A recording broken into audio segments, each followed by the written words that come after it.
Okay, so this is one of my favorite features of this calculator. It's called solveN. So you can go into options, and we go into calc, and solveN. And so what this does is it solves an equation for you. So let's do x squared plus 5x plus 6. And that's going to give us the solutions here.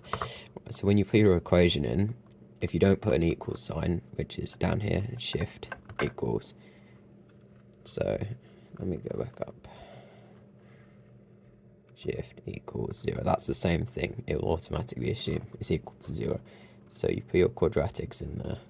Let's get rid of this.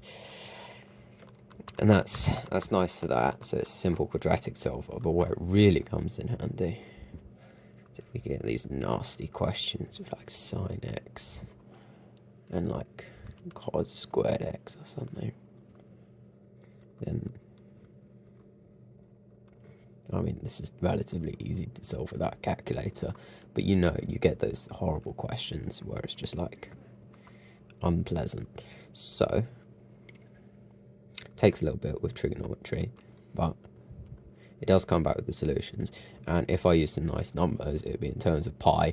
And this, when it does trigonometry, it will do between minus 360 degrees and 360 degrees. So you can see all of the solutions as you scroll across here using left and right.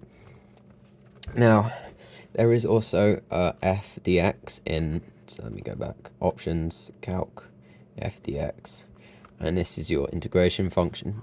So when you get those long 10, like 8 mark, perform this integration. That's all you can do.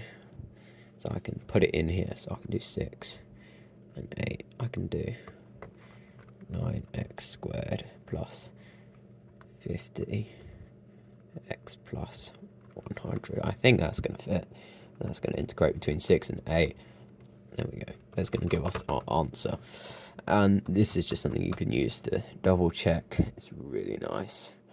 But, I mean, you obviously still have to put your work in and stuff. But it's just there as a check.